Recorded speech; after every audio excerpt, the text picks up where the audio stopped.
สบายดีทุกคนมันไผมักข้าวเปียกเส้นใยมาทางนี้เด้อวิดีโอนี้สิอยากยาวแน่เด้อเพราะว่าสิบอกให้ละเอียดเลยก่อนอื่นมดกับมะข้างหม้อต้มน้ำนี่ผ่องก่อนเด้อ4 ถ้วยตวงในระยะเวลาที่ถ่าน้ำฟดเฮากับมาผสมแป้งใส่แป้งมันสำปะหลัง2 ถุงหรือว่าแป้งสิงคโปร์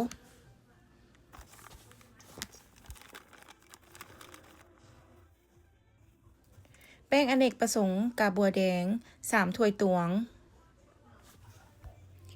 เวลาผ่องแป้งให้เอามือเน้นๆเข้าไปเด้อ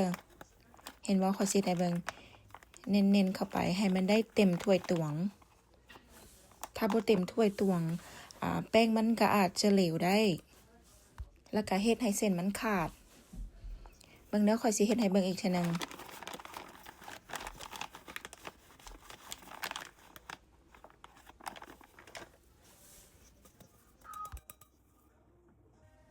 ต่อมาก็เป็นแป้งข้าวเหนียว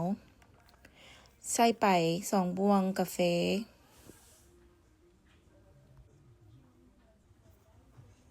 เกลือ1 บวงกาแฟเกลือนี้สิใส่1 หรือ 2 บวงก็ได้เด้อแล้วก็มาคนให้มันเข้ากัน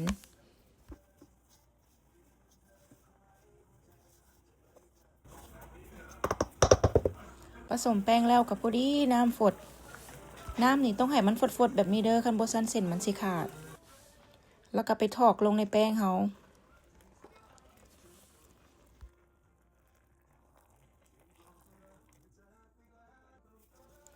แล้วก็ใส่จ่องคนก่อนเด้อให้มันเข้ากันมื้อนี้ข้อยสิใส่จักนวดแต่ว่าถ้าไผบ่อยากใส่จักก็ใส่มือก็ได้เด้อพอคนให้มันเข้ากันแล้วก็กะว่าอุ่นๆหน่อยนึงคั่นได้แล้วก็จังคั่นเด้อเพราะว่าตอนนี้นี่ร้อนหลาย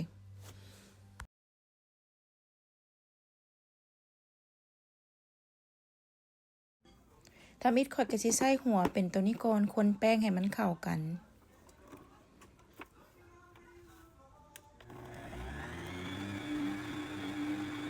เพราะกะว่าให้มันเป็นก้อนแบบว่าแป้งบ่มีแป้งแห้งแล้วนะแล้วก็เปลี่ยนหัวเป็นหัวก่อนตัวนวดแป้ง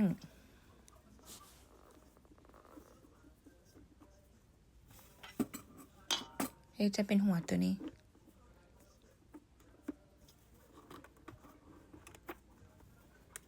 แล้วก็นวดต่อไปค่อยป้าให้มันนวดนี่คือสิเป็นประมาณ10 นาทีพุ่นแหละหรือว่านวดจนกว่ามันเป็นก้อนเดียวกันแบบนี้